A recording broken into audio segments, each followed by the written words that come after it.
Sì. Dunque, per quanto riguarda Van Rompuy, io voglio ricordare che nell'aula di Strasburgo io ho avuto occasione di rivelare all'opinione pubblica, circola tra l'altro su internet il filmato di quell'intervento, la vicinanza o l'appartenenza di Van Rompuy al club Bilderberg, una notizia che non era fino ad allora circolata.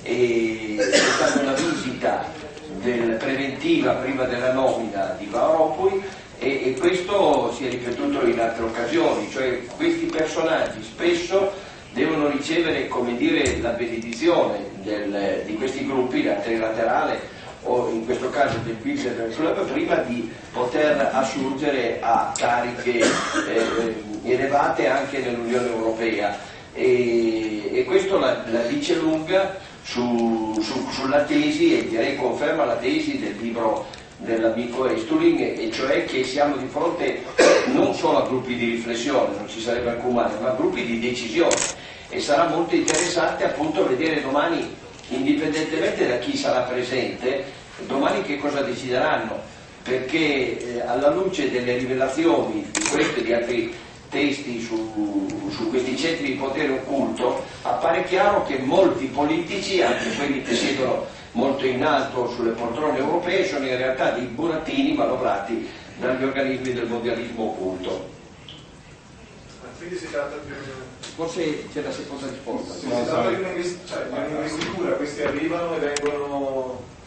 viene permesso poi di assurgere a altre cariche istituzionali, funziona così? Per me si tratta di qualcosa di molto, molto simile, si tratta comunque diciamo di avvenimenti che avvengono nell'assoluta riservatezza, senza un controllo pubblico, e se non l'avessi rivelato io probabilmente ancora adesso non sapremmo che Van Rompuy appartiene a questa cerchia.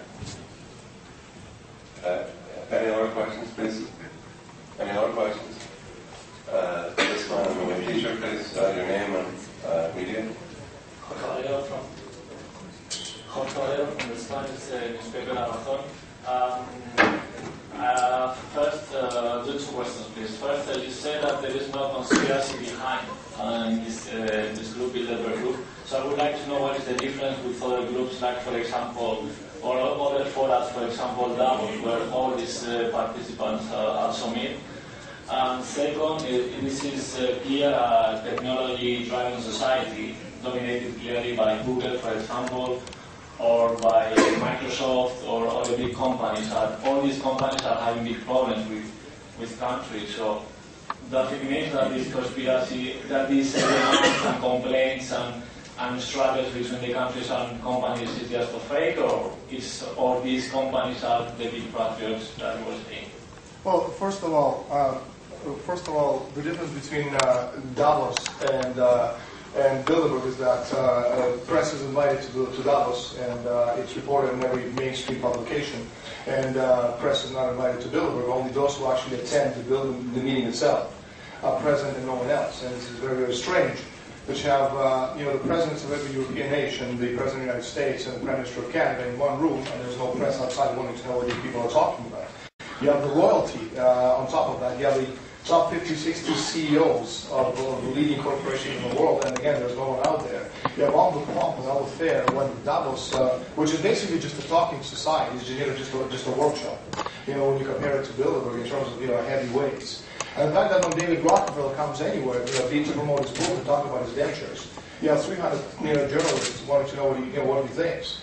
And then when you put all these people in one room, there's actually nobody there to cover it. And if you want to talk about also press itself, you go to Reuters and you try typing Google, type Bilderberg, you're going to get 0 answers. Now, how is that possible?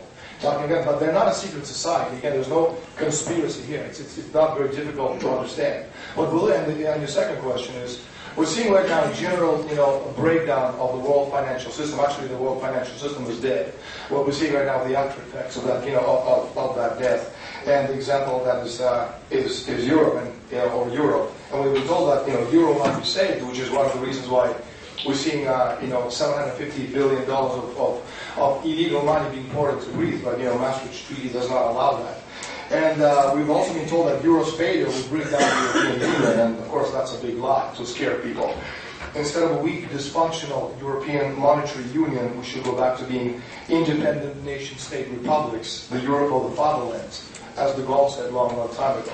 And we should stop paying attention to Merkel's and Sarkozy's of this world because, again, they're members of the Bilderberg group and they in no way, shape, or form represent the interests of the people. Any more questions, please? This man, please. Yes, my name is Luke. I'm just a citizen who took. Yeah. Those are additional questions from, is it press conference? Yes, just in addition, I've made some investigation on Bilderberg and what's around, and I've learned, found out that I want to go to one world currency, first of all. Okay.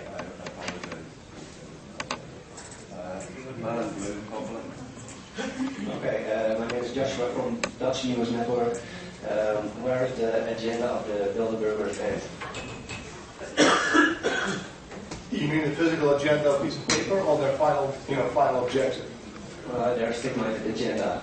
Their agenda is the destroying every nation state on earth and the creation of one world company limited. In other words, you see, in Europe we had countries and constitutions and flags and currencies, and now we have none of those. The constitution, national constitution, is subordinate to European constitution in times of crisis. Well, we know how easily crisis could be orchestrated by people who actually want to orchestrate a crisis. We have no currency, we have no borders, we have nothing. We have flags, people wave at the football games, but it's not the national flags. It's European flag, blue with lots of little stars. So, the way things are right now, nations in Europe have no right to feed their citizens, and needless to say, they don't control their monetary policy. And no nation state actually looks after its own citizens, and that's where the concept of the general welfare comes in as a preamble in the Constitution of the United States. That's why it's a universal concept, and that's why they've been at it since 1439, since the Council of Florence destroyed the concept of nations and states, because you see, these people are very resilient. They've been at it for 570 years. And they're going to do it over our dead bodies, and we better understand that.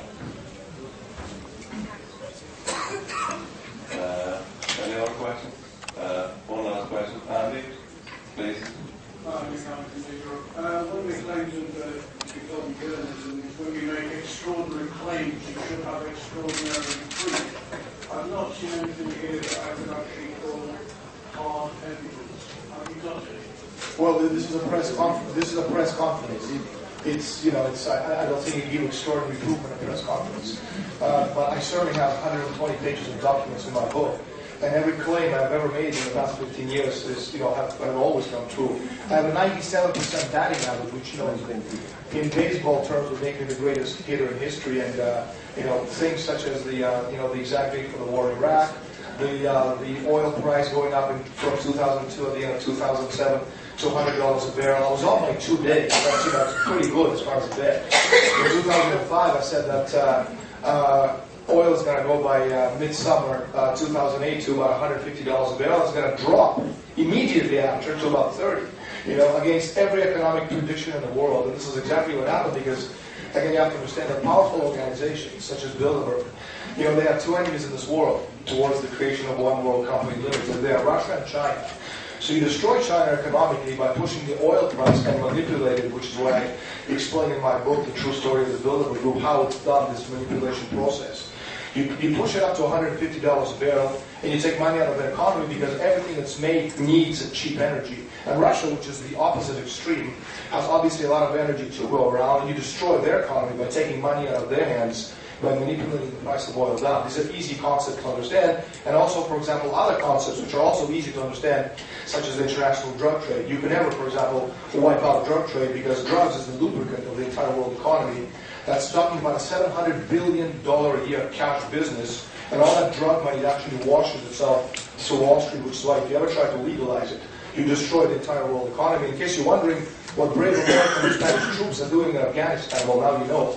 They're there making sure that nobody touches the drugs, because that drug has to make its way to Wall Street, especially in the economic down cycle we're living through right now. I think we have now got the full half hour, so I think we would like to wrap up. Borghezio to say a few words to finish off the press conference. Molto brevemente io vorrei ringraziare i giornalisti presenti e fare una breve affermazione. Finché ci sono giornalisti d'inchiesta coraggiosi ci sarà la libertà. Grazie.